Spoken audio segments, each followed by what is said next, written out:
everyone, and welcome to this episode of Voices of the River, a webinar series hosted by Evenlode Catchment Partnership. My name is Sam Frith on behalf of Earthwatch Europe. And I'm Jennifer Lanham on behalf of Cotswold National Landscape. And today we are absolutely delighted to have Tony Bostock with us from the Riverfly Trust, presenting on how riverfly monitoring and by citizen scientists like yourselves can then indicate for overall river health. Tony has worked in fisheries and environmental management for 43 years. As a chartered environmentalist, his knowledge and experience make him the perfect go-to expert for the Evenlode Catchment Partnership. He is well known locally for his volunteer work as a riverfly tutor and the Cotswolds Hub coordinator. But he's also president of the Wildfish Conservation UK. And a fellow of the Institute of Fisheries Management.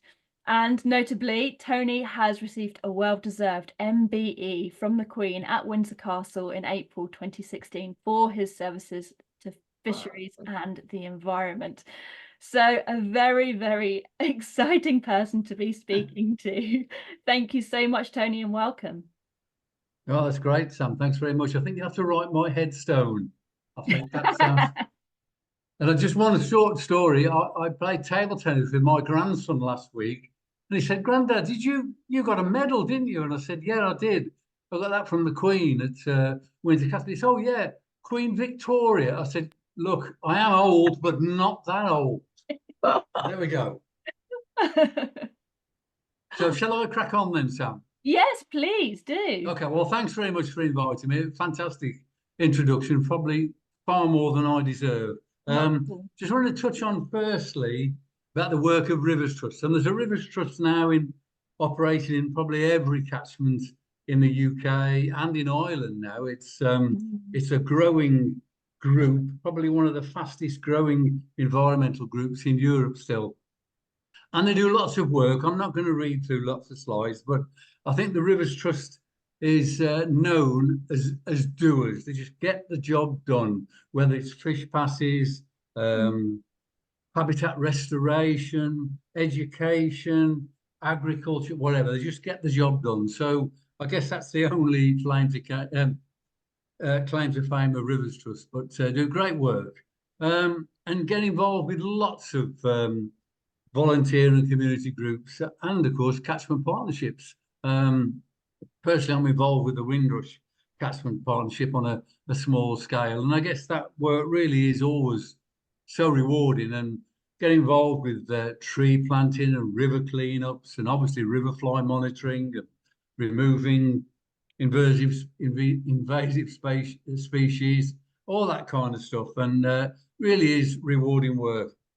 One of my pet issues is soil and soil loss. It's along with air and water, it's probably the most important commodity on the planet. And not to read through this whole slide, but this is just an example of all of the ecosystem services that that soil gives us, and it really needs to be looked after. It does, and I think we are eventually starting to look after it. But it's been a real struggle, and I've used this slide since 2015, which was the International Year of the Soil. And they were taken over a 6-year period. And as you can see, in year 1, we got a bit of soil compaction. Things were starting to go wrong. Year 2, there's a gully forming. Year 3, it's getting bigger and bigger, and the farmer's losing his crop, using his fertilizers, and all that soil's getting washed away until we get to year 6, when that gully is 20 feet wide and 10 feet deep. And where does all this go? Well, of course, it ends up in our rivers. And I coined this phrase, we treat soil like dirt. And I'm afraid until recently, we do. We've lost 30% of our topsoil, as it says, in the last 40 years. And its rate of loss is increasing all of the time. And not to read through it all, but it costs a hell of a lot of money. And at the end of the day, it takes around 2,000 years to replace about 100 millimeters or 4 inches of topsoil. So when it's gone, it's gone. And people did tell us that we reckoned we'd only got about 6 decades of soil left before it had disappeared. And I was told recently that they reckon it's now 45 harvests.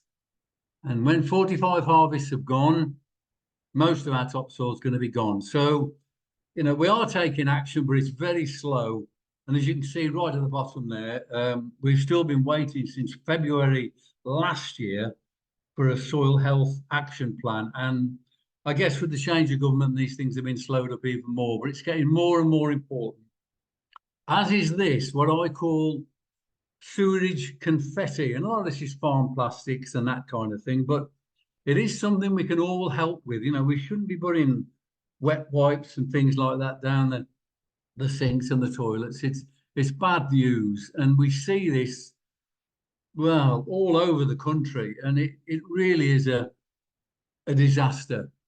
These are just a couple of shots recently I took of discharges when the weather was fine.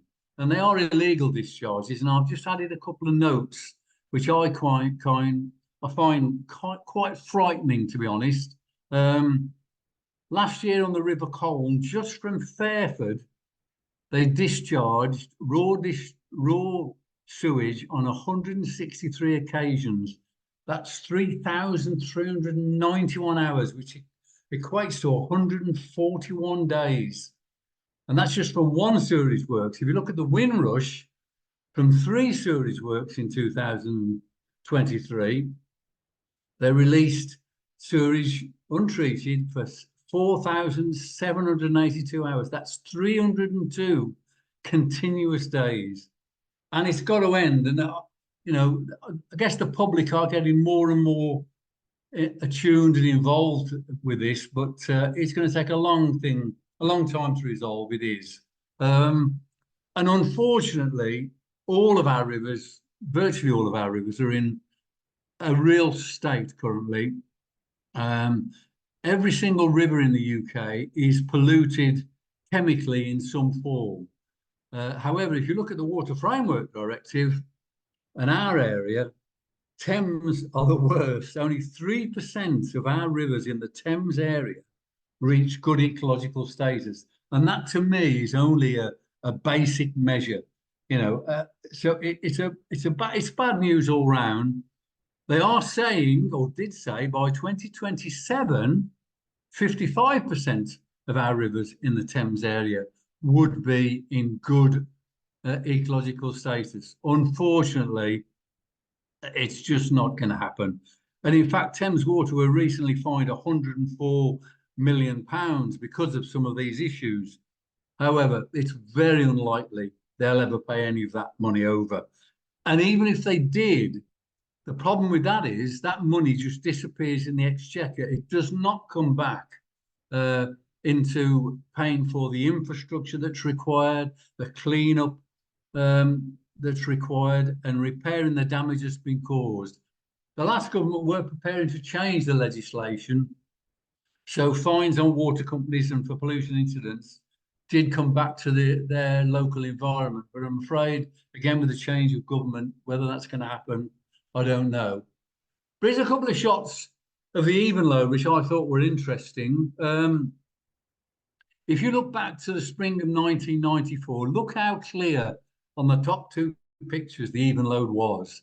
Absolutely super. We've got weed growth, clear water. It looks really great. Unfortunately, those flow deflectors, those stone flow deflectors you can see in there were put in the wrong way around. We are looking at changing those. But if you look at the summer of 2022, just look at the turbidity in the water. It is absolutely awful. And currently it's not getting any better. But I just think that's a glaring example of what's happened in recent times. And people keep saying to us, the reason for all this sewage discharges are due to Victorian infrastructure. Well, crikey. Not long ago, Whitney was just 9 bungalows and a shed. It wasn't Victorian at all, but there we go. I see lots of other things when I'm walking around the catchment, things like this, a ring feeder right on the banks of a river, which, you know, is bad news. And you can see exactly what's behind those cattle. It just goes straight down into the river. There is a dung heap there as well, which is obviously legal and should be at least 100 meters away from the river. But, you know, we see these things. Thankfully, when we highlight them to farmers, they usually get involved and do things about it. But I'm afraid it's an uphill battle. It is. And I often see things like this. This is open cast sheep mining, I think. There's not a blade of grass on the farm. And again, it all ends up in the river. And you see damage like this. The farmer there has tried to prevent the sheep getting into the river, but quite unsuccessful. And of course, when the river flows are high, all this washes into the river. This was another instance where a farmer I went to see, he said, well, I've got to get my cattle across the river to graze on the opposite side. So I need to do something. So we built him a bridge, as simple as that, and fenced out the livestock. We had to add some stone at the entrance to the bridge eventually because they were starting to churn that up. But the difference immediately was fantastic. This is on the Sherborne Brook, not all that far from us in the Windrush catchment. And this is where the livestock have broken down the banks completely and over-widened the channel. And you see that little clump of vegetation in the background. That's how wide the river should be. So together with the Cotswold Wildlife Trust and the Cotswold Fly Fishers, we put a line of faggots in, but that's just the bottom of the river at that time. So we've got this line of faggots in and fenced out the livestock, and you can see the river is already going back to its former width, and there's marginal habitat growing straight away. And with 18 months later, this is what it looked like, a completely different river. And there were fish and invertebrates back in that stretch that weren't there before. So, you know, a great success story for not a lot of money and a little bit of volunteer help. This kind of thing I still see, and people do not realise that this is completely illegal. There were new regulations to prevent watercourses that came in on the 1st of April 2018, which clearly says that livestock should be fenced out of watercourses and about 5 meters back from the top of the bank. So this kind of thing is still illegal. Although if you ask the Environment Agency, who are the enforcement body, they still have not prosecuted anybody yet. So again, it's a problem. And this is what you see after that. And this is just a small area where the livestock have poached the banks and defecated in the river, destroyed the habitat. And we see a lot of this kind of stuff we do. And this is a couple of pictures I took recently. These are on protected ancient water meadows. And it's a National Trust property. And within 1 week of letting the cattle in, you can see what's happened. It's just awful, absolutely awful stuff. So we still see all that. We are trying to combat it. And this is just a picture of a whole farm plan that we produce, which is confidential to us and the farmer, which gives him lots of ideas and direction on what he should do. And usually, as a Rivers Trust, we've got a little bit of money in our back pockets to help. And he needs to fence out all those watercourses we've marked in red, all these fields that are sloping down to watercourses in yellow. You know, we need him to look at his harvesting and his planting on those fields and all that kind of thing. As I said, these plans are confidential to us and the farmer. However, if he does refuse to do any of this work, then of course we have an obligation to actually report some of these things. And it is a delicate balance, I have to say.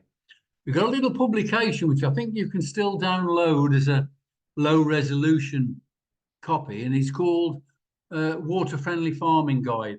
This was done for the Severn catchment. We did one for the Team catchment, and there's been one for the Ribble elsewhere in the country, but the format is exactly the same. Simple things that you can do to protect rivers and save farmers money, and which is good farming practice as well. Just again, a couple of examples where if you look at the two pictures on the left-hand side, looking upstream and downstream. The river's completely overshaded, fence is falling down. So we let some light in, we fenced back from the river to give marginal growth. And again, fish and invertebrates and habitat improved immensely in no time. And the two pictures on the right, the top picture shows where the sheep have broken the bank down, and we just simply fenced that off.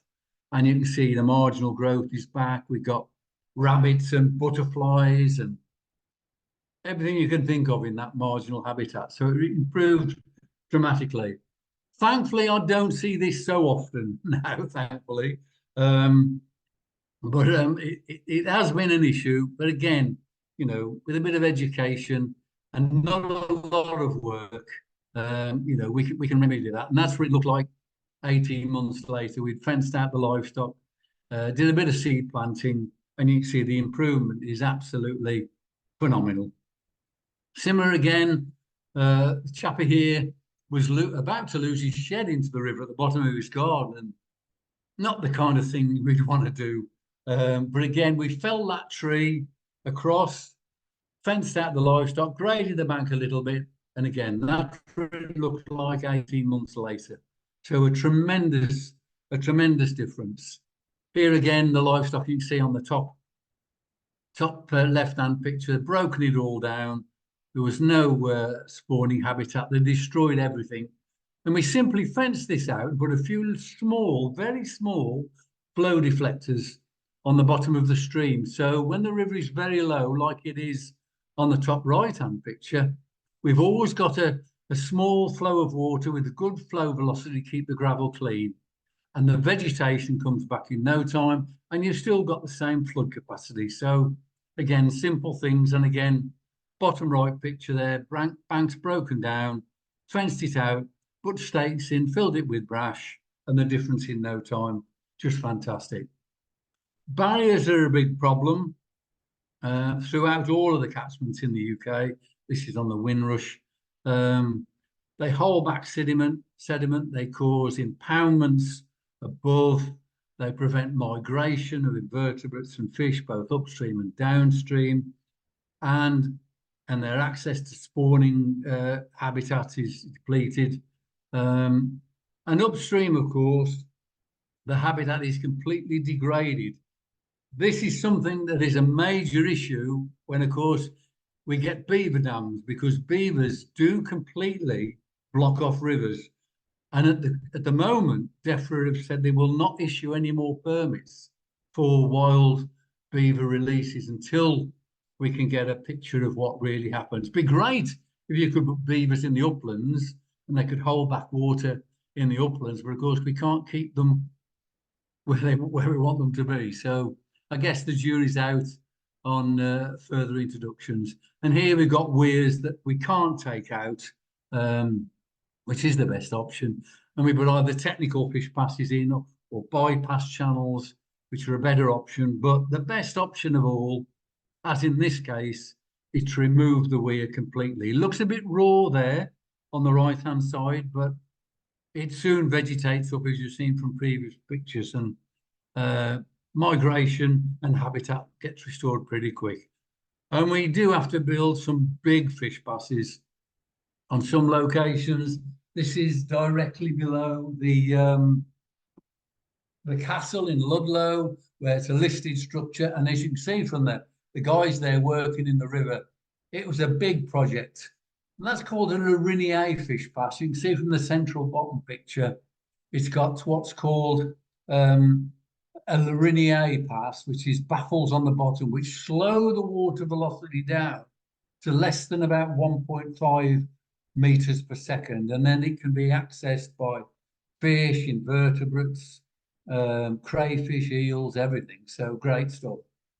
Not to be confused with woody debris dams. And this is a little bit of a raw picture after one was installed, but this is a really good example.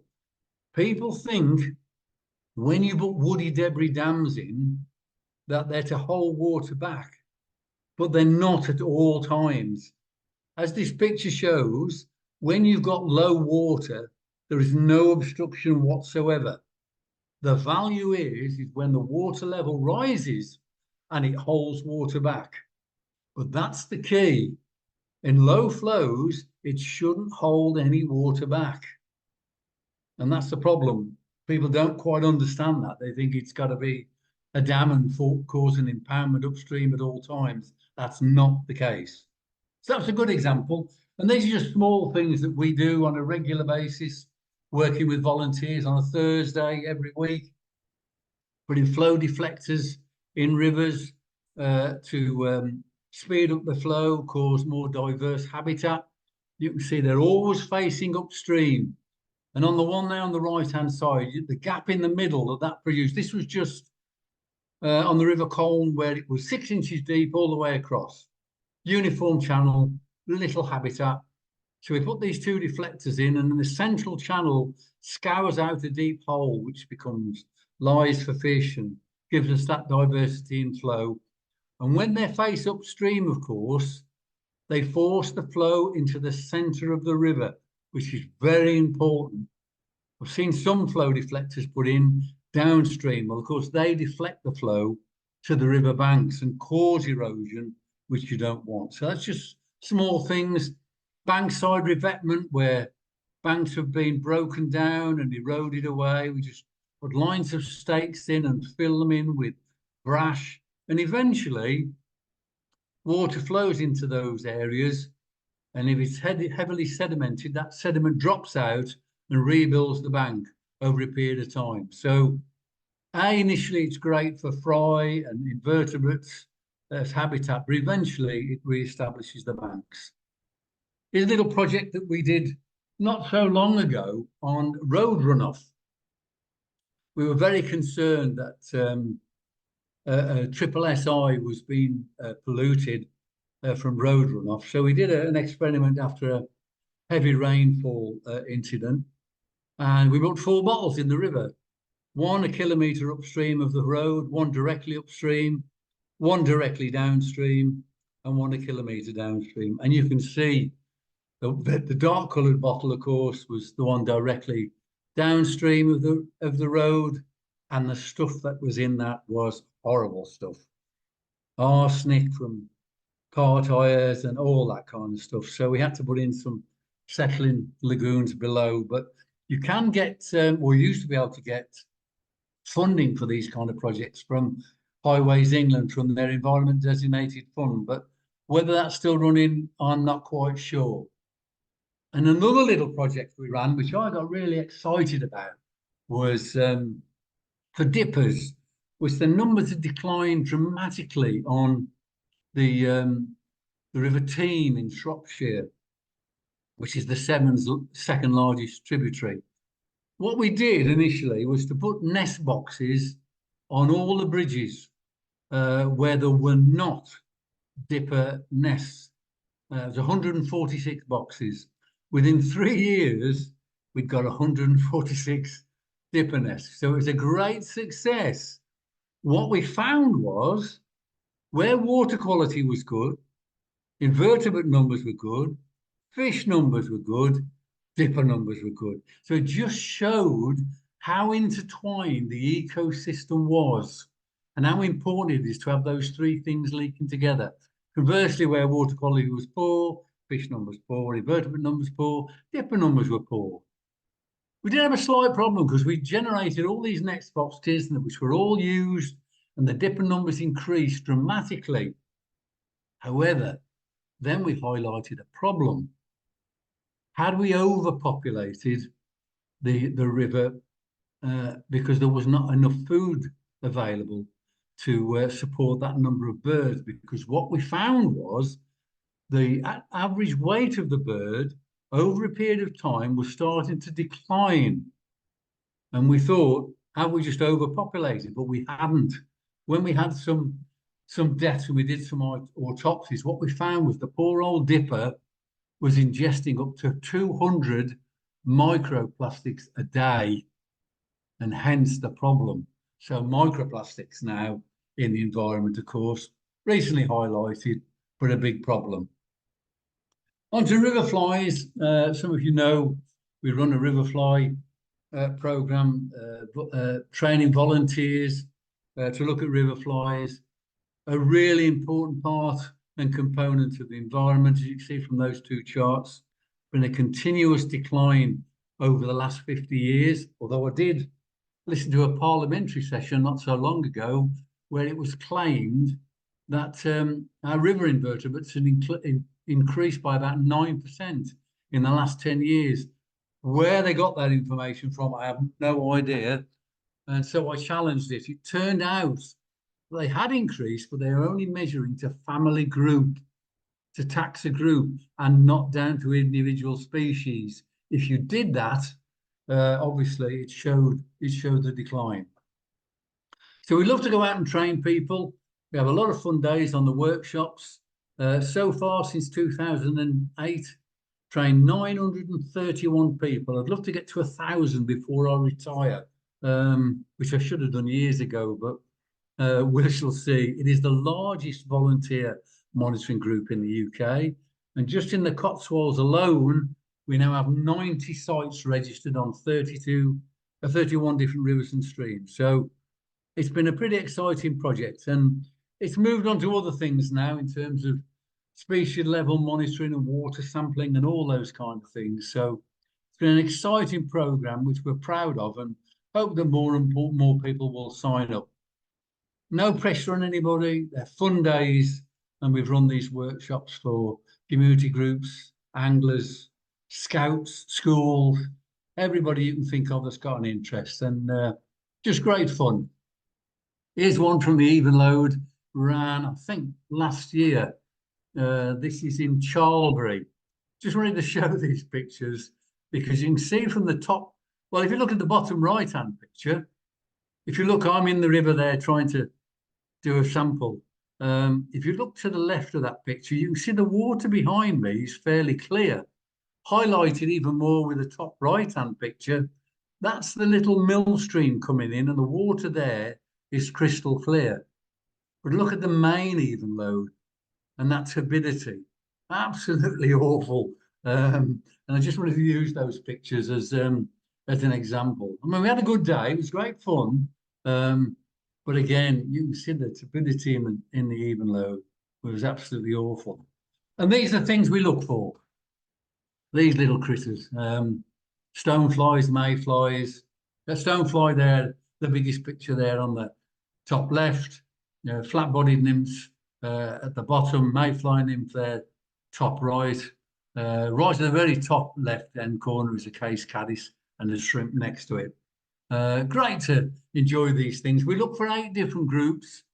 These were chosen, for the habitats they were prolific in, and also their susceptibility to pollution. I don't go through all of them, but just as an example, the flat-bodied stonefly nymphs, top centre there, they frequent the upland, stony, fast-flowing streams. Don't tend to find them very much in the Cotswolds. They do occur, but not so many. But the bottom picture, the blue-winged olive, is the favourite of mine, and is highly susceptible to phosphate. And I'll talk a little bit about that in a second. And then the gammarus, the freshwater shrimp, are highly susceptible to pesticides. So that's what they were chosen for. And we have great fun looking for these, and for cased and uncased caddis on our workshops. But I did say the blue-winged olive was one of my favourites, was prolific years ago and has much declined since.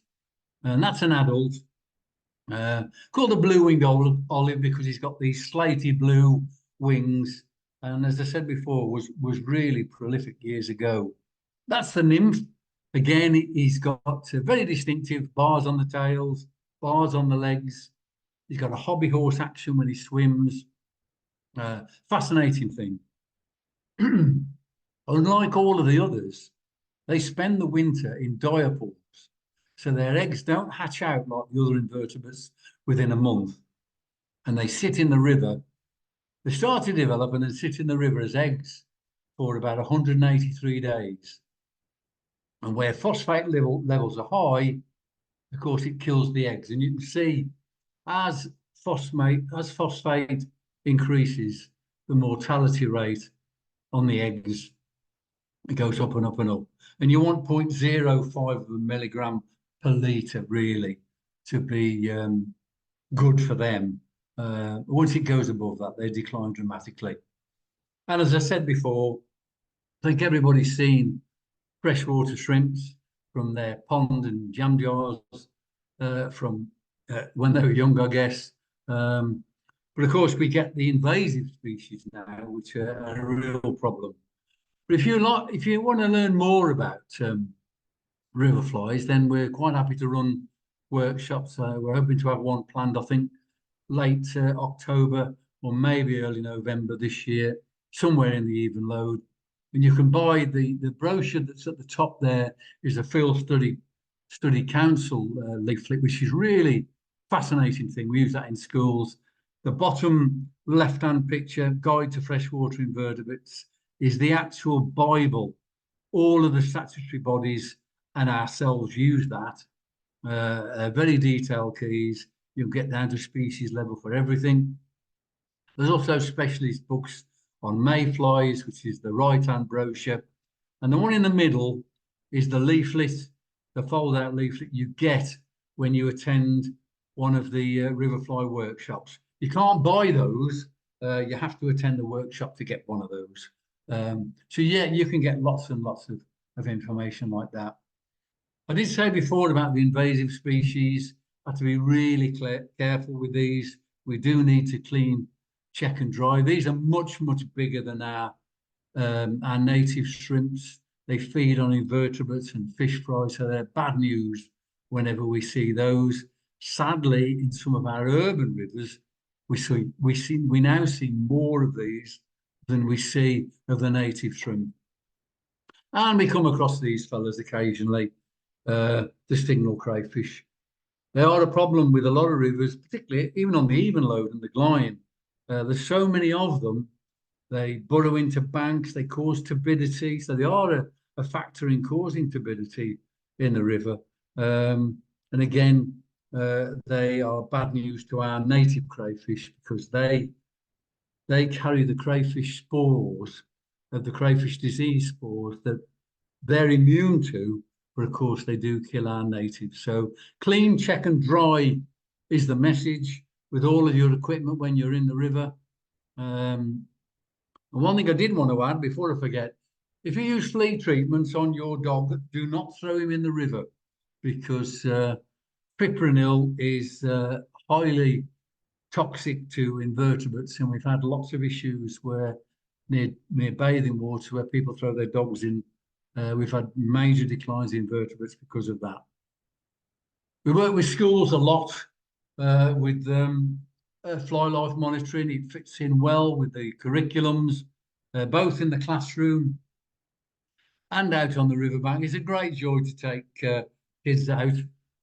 We always say we don't want our children going to the rivers for health and safety. So I usually set up all the information on the riverside benches and that kind of thing. We have great fun with those doing lots of exercises for English, maths and science, which is great. We're trying not to keep them out of the water, but I'm afraid it's a losing battle. And once one gets in the river, particularly if they catch a fish, oh, you try keeping them out. And they're usually over their tops, their wellies in no time. And it's, yeah, just great fun. And they may not become anglers or riverfly monitors in the future, but they'll certainly be far more aware of the what's around them. They really will.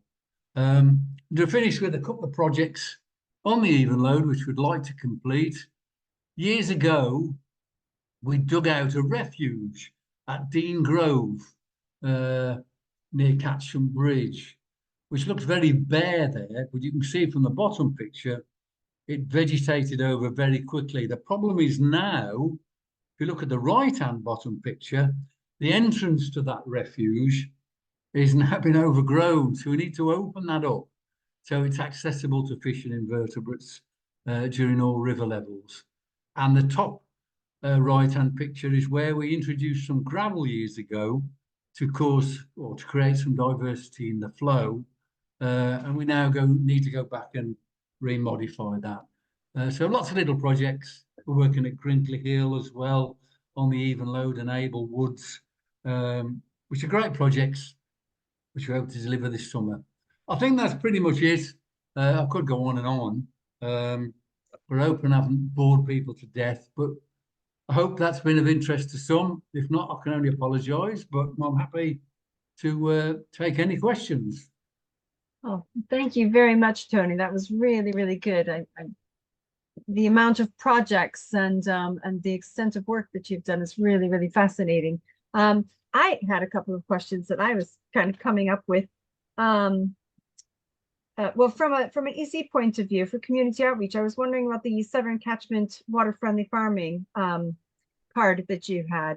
Is that something that is owned or copyrighted by the Rivers Trust? And is it something that we might be able to edit and use as well? Yes, certainly can. It was originally copyrighted, but only because of the pictures that were copyrighted by the guy that took them. But since then, we got round that. We paid them a one-off sum to get round that.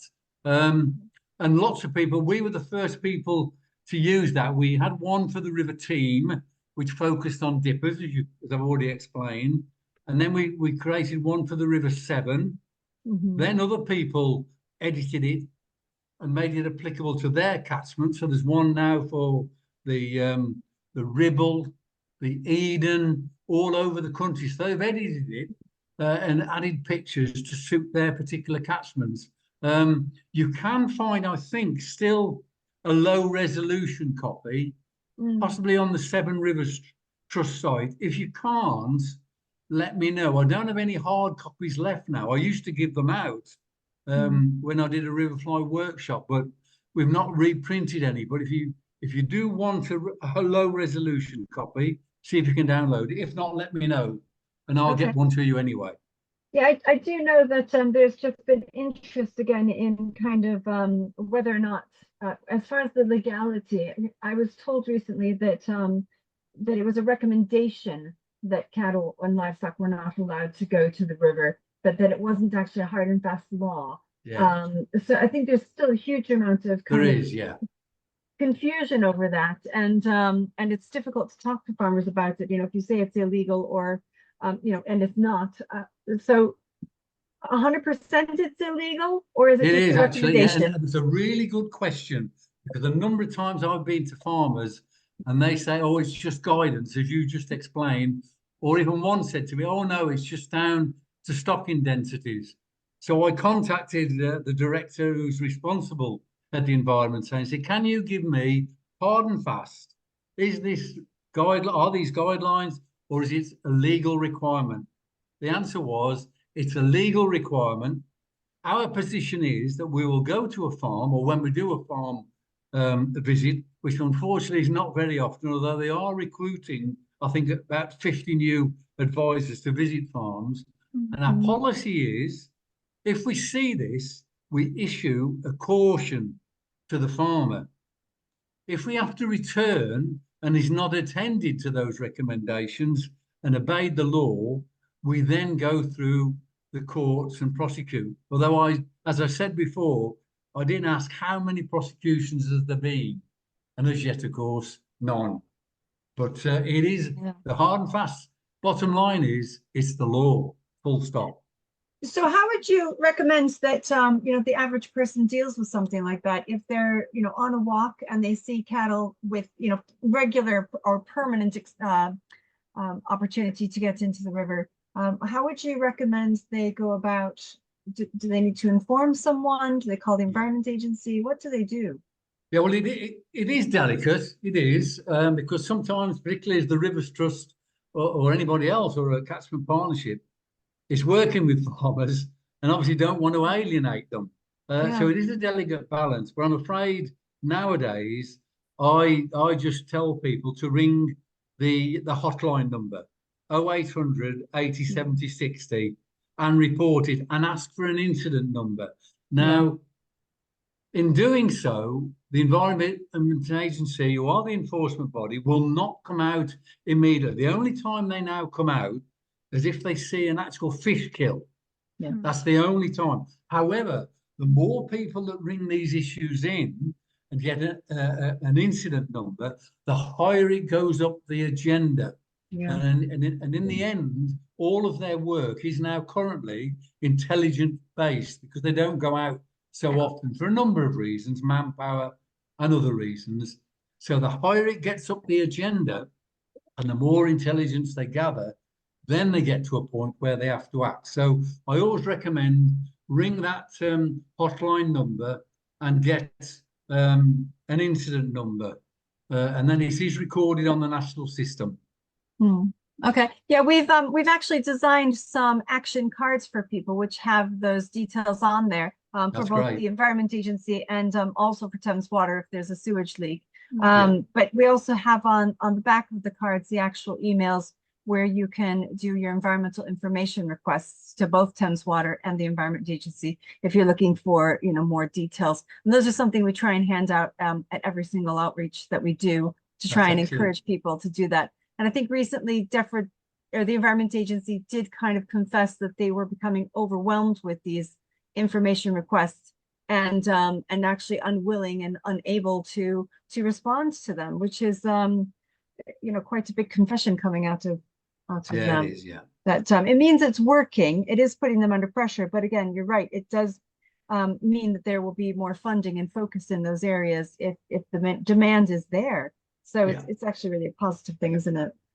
That's right. Yeah. No, that's excellent. Though I'm pleased to hear you've got you know, information that you distribute to people. That's just a great way forward. Yeah. Well, the more people that know, I think there just is a little bit of concern as far as how do you deal with farmers gently and not alienating them is really the overall challenge.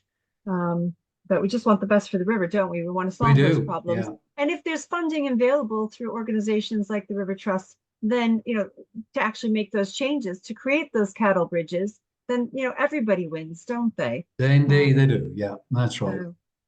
And I think certainly the River Trust movement has been an advantage because usually if the Environment Agency or DEFRA or Natural England or the Ural Payments Association, when they go down a farm track, you know, it puts the barriers up straight away. With the Rivers Trust, of course, we have no regulatory authority whatsoever. And usually we're going down there just to advise. And as I think I've touched on, sometimes we've got money in our back pockets, which is always a great advantage. Yeah. And along those lines, Tony, I was wondering, you mentioned some of the river restoration work. Is that something that actually people, citizen scientists or just average persons can get involved in with the Rivers Trust? Absolutely, yes. There's just a growing number. I can't remember the total number of people who volunteer to help deliver some of these projects, but I mean, I know it's well into the tens of thousands. We might be across the country now into the hundreds of thousands of people, and there are people.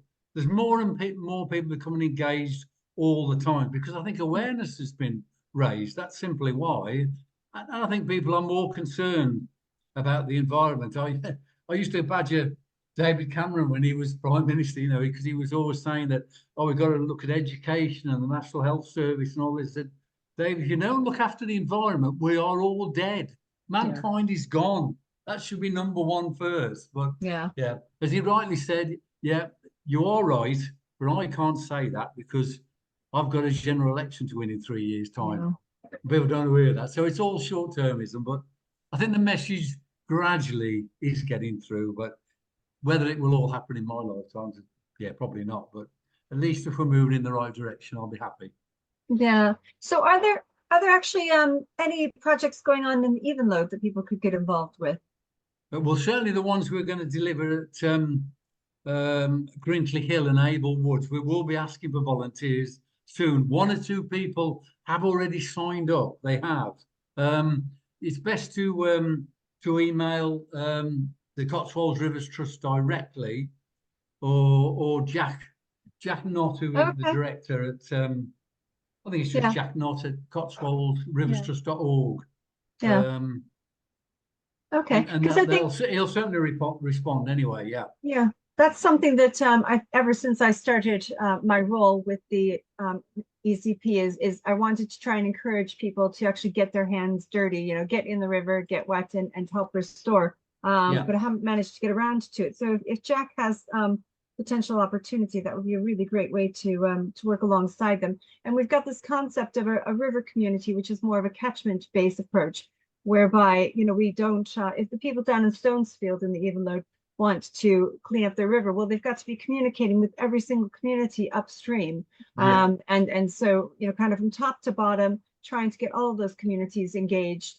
And, you know, the more people that get involved with actual restoration projects, I think, you know, it's really fulfilling, because when you're doing water quality samples and things like that, you're not actually seeing the change. You know, you're looking at chemical color changes, but you're not actually seeing the river change over the course of years. And it's something really practical, I think people can get involved with. So I'd love to follow that up. So I will get a hold of Jack and pursue that a bit. Sam, sorry, I'm dominating because I've written down a list of questions and talking points. I don't know if Chris or Anne had questions either, but I can keep going. So please do jump in. Yeah, I mean, it's a subject that opens up so many questions, really. I guess for me, I live in quite a flashy area, so you know, most of the time it's a nice shallow little stream. But I do notice that it silts up very quickly. The benefit of it being flashy is actually it almost flushes all that sludge and sediment away, which then leaves me with a nice clean gravelly bottom. How is that affecting the water invertebrates? You know, are they able to cling on in these high flows, or are they just being washed downstream? I mean, a lot do get washed downstream. They are quite clever, because obviously they're hugging the bottom of the stream most of the time. And of course, when flows are high, that's the area in the stream where the water velocity is still at its lowest. That's so they do quite well. Also, of course, under the hours of darkness, they actually migrate upstream as well, which is not a very well-known fact. Yes, they do tend to drift downstream, but under the hours of darkness, they migrate upstream. It's all about creating that environment that allows them to be able to cling on. So you do need some diversity in the channel, even when the river flows are high. And I said to a guy recently, I looked at his stretch of the river, and yeah, it looks like a nice little stream, but it was very uniform. And I said to him, you know, just chop a few logs in here and there, tag them down with reed bar or wire them or whatever which way you want to. Even throw in some random stones, not great big things, but just random stones. You don't need to put them in as I've seen before, in a nice upstream horseshoe. You can do that, but just throwing them in randomly, it gives territories, not just to fish and invertebrates, but for everything else. And sometimes it helps with establishing aquatic weeds as well, like ranunculus, which is great, which harbours a lot of invertebrates and is sanctuary for fish too. So there are things you can do.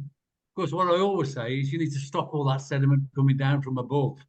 And that's where the soil loss and holding back the flow and leaky dams, of course, has the greatest benefit. But yeah. And do people need to apply for a permit from the Environment Agency to put in changes to a main river like that?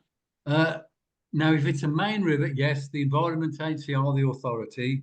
If it's not main river, and remember, that's not due to the size of the river. You can have a tiny stream that's classed as main river. Yeah. It was all done in the classifications years ago, down to flood defence. So if you're susceptible to flooding on a small stream, it could be a main river. So if it's not a main river, you have to apply to the local authority.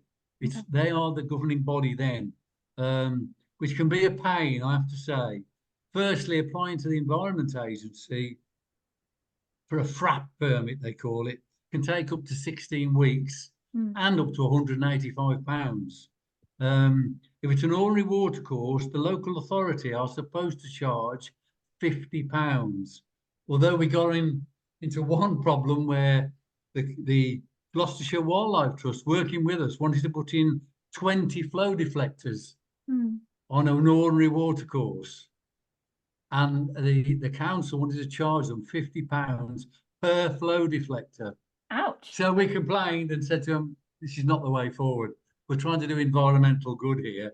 So they just charge £50. So that's the process. Main River, Environment Agency, ordinary watercourse, local authority. Thank you.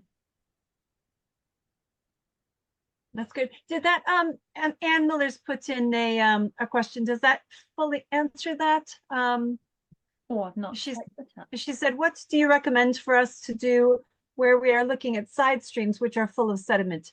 Can we sample effectively using Riverfly methods? You can do, but of course you're only going to find a limited number of species. And in fact, if it's highly sedimented, there is a program, we deliver the normal standard Riverfly workshop, looking for those 8 species. Mm. On rivers where they're heavily sedimented and they are really urban streams, we have an urban Riverfly. Because a lot of people say to us when we do a workshop, well, why don't you count these worms and snails and things like that? Well, on the urban Riverfly, we do that exactly. And in fact, on the extended Riverfly, which is 33 different species, it actually gives a score for everything, even turbidity and flow. So there's a whole range of Riverfly schemes that we can adapt to your particular environment or your particular stream. So don't give up if there's just a lot of sediment. It would be great to try and move some of that sediment on. It would once and for all. And I'd certainly try to do that by whatever means I can. But yeah, don't think that you've just got to sample those 8 that we're looking for under the standard Riverfly. We can adjust it to monitor the species that you're likely to find. I think something we saw recently at we were doing a workshop on water quality testing, teaching people how to do that citizen science. And we touched a bit on the Riverfly. Sam was doing the water quality samples, looking at phosphates, nitrates, and turbidity. And I was looking at Riverfly, what we might find. And it was just at a confluence with the Little Millbrook and the Evenlode. The Millbrook was clear, it was crystal, it was beautiful. And what was surprising, and in contrast, I guess, to the Evenlode, which you couldn't see the bottom of, when I stepped in it, to try and do the Riverfly, I went quickly up to my knees and thought, I'm not going in anymore. And that was just off the bank.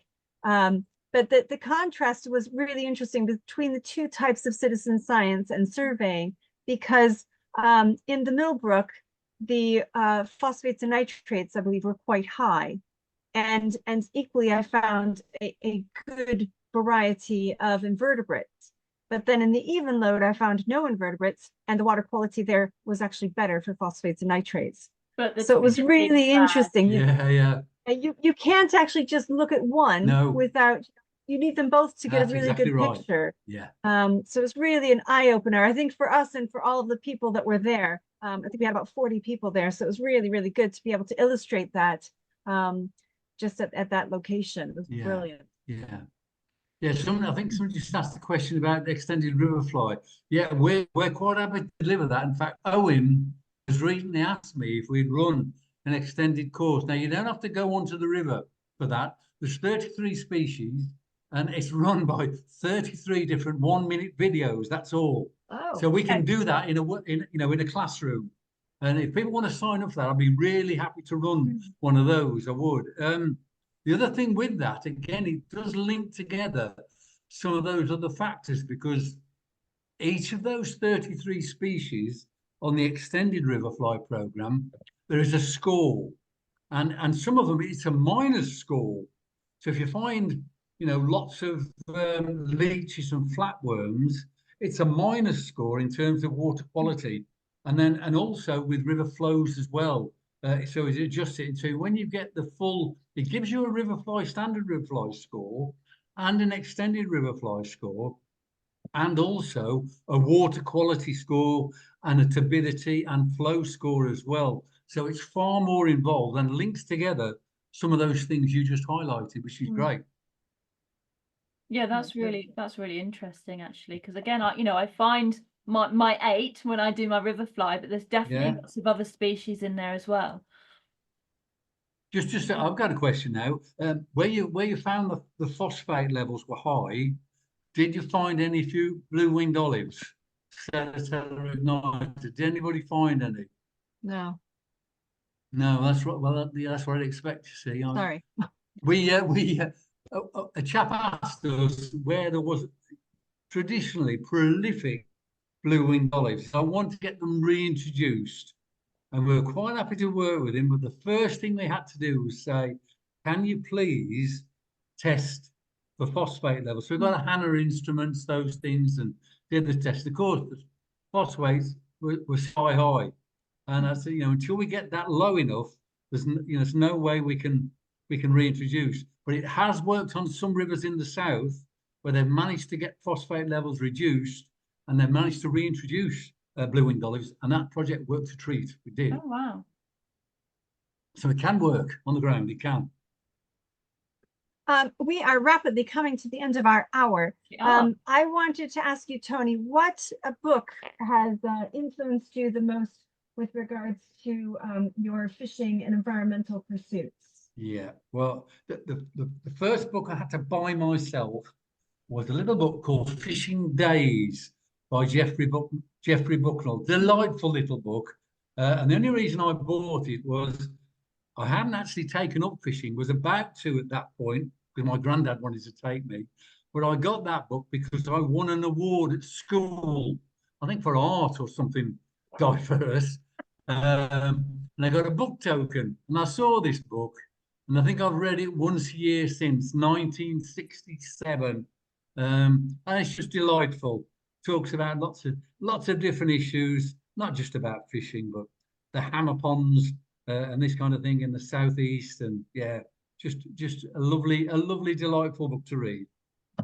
Wow, that sounds like one. I'm going to really start to create a library, I think, of all of these great recommendations. Yeah. So is that more towards, is it a children's book then? It's a little bit more than a children's book, but I'd certainly highly recommend it. I would, yeah.